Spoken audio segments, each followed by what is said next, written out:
ಇತ್ತ ರಾಜ್ಯ ಕಾಂಗ್ರೆಸ್ನಲ್ಲೂ ಕುರ್ಚಿ ಆಟ ಜೋರಾಗಿ ನಡೀತಾ ಇದೆ. ಹೈಕಮಾಂಡ್ ಹೇಳಿದ್ರೆ ಮುಂದುವರಿತೀನಿ ಅಂತ ಸಿಎಂ ಮತ್ತೆ ಪುನರುಚ್ಚರಿಸ್ತಾ ಇದ್ದಾರೆ. ಅತ್ತ ಡಿಕೆ ಬಣ ಮೇ 15ನೇ ತಾರೀಕು ಏನಾಗುತ್ತೆ ಅಂತ ಕಾದ್ ನೋಡಿ ಅಂತ ಬಹಳ ಕಾನ್ಫಿಡೆನ್ಸ್ ಅಲ್ಲಿ ಇದೆ.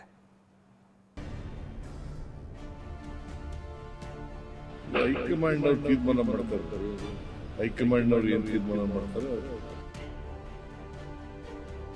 ಪಂಚರಾಜ್ಯ ಫಲಿತಾಂಶ ಹೊರಬೀಳ್ತಾ ಇದ್ದ ಹಾಗೆ ರಾಜ್ಯ ಕಾಂಗ್ರೆಸ್ ಪಾಳೆಯದಲ್ಲಿ ಪಟ್ಟದಾಟಕ್ಕೆ ಮತ್ತೆ ಮರುಜೀವ ಬಂದಂತೆ ಕಾಣಿಸ್ತಾ ಇದೆ. ಮೇ 15ರ ಒಳಗಾಗಿ ಶುಭ ಸುದ್ದಿ ನಿರೀಕ್ಷೆಯಲ್ಲಿ ಡಿಸಿಎಂ ಡಿಕೆ ಟೀಮ್ ಇದ್ರೆ, ಸಿಎಂ ಸಿದ್ದರಾಮಯ್ಯ ಮಾತ್ರ 5 ವರ್ಷ ನೀವೇ ಇರಿ ಅಂದ್ರೆ ಇರ್ತೀನಿ, ಇಲ್ದೆ ಹೋದ್ರೆ ಅವ್ರು ಏನ್ ಹೇಳ್ತಾರೋ ಕೇಳ್ತೀನಿ ಅಂತಿದ್ದಾರೆ. ಹೈಕಮಾಂಡ್ ಅವರು ಮುಂದುವರಿರಿ ಅಂತಂದ್ರೆ ಮುಂದುವರಿತೇನೆ, ಇಲ್ಲ ಅಂತಂದ್ರೆ ಅವರು ಏನ್ ಹೇಳ್ತಾರೆ ಹಂಗೆ ಕೇಳೋದು. ದಿಲ್ಲಿಗೆ ಕರೆದ್ರೆ ಹೋಗ್ತೀನಿ, ಇದ್ರೆ ನಾನೇ ಹೋಗ್ಬೇಕಾದ್ರೆ ರಾಹುಲ್ ಗಾಂಧಿ ಅಪಾಯಿಂಟ್ಮೆಂಟ್ ಕೊಟ್ಟಾಗ ತಾಳಿದವನು ಬಾಳಿಯಾನು, ಎಲ್ಲದಕ್ಕೂ ಒಳ್ಳೆ ಕಾಲ ಬರುತ್ತೆ ಅಂತ ಮಾಜಿ ಸಂಸದ ಡಿಕೆ ಸುರೇಶ್ ಹೇಳಿದ್ದಾರೆ. ತಾಳಿದವನು ಬಾಳಿಯಾನು. ಪ್ರಜಾಪ್ರಭುತ್ವ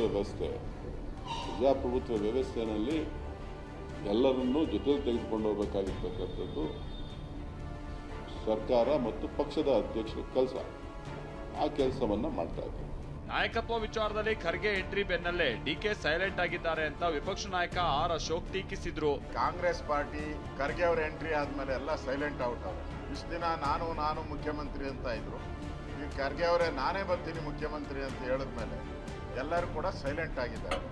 ಅದರಿಂದ ಡಿ ಕೆ ಶಿವಕುಮಾರ್ ಅವರ ಕನಸು ಭಗ್ನ ಕನಸು. ಈಗ ಅದೇನೇ ಹೇಳಿ, ಡೆಲ್ಲಿ ಕರೆದ್ರೆ ನಾನ್ ಹೋಗೋಕ್ ರೆಡಿ ಅಂತ ಸಿಎಂ ಸಿದ್ದರಾಮಯ್ಯ ಖಡಕ್ ಆಗಿ ಹೇಳ್ತಾ ಇದ್ರೆ, ಡಿಸಿಎಂ ಡಿಕೆ ಬಣ ಸಿಹಿ ಸುದ್ದಿಯ ನಿರೀಕ್ಷೆಯಲ್ಲೇ ಇದೆ.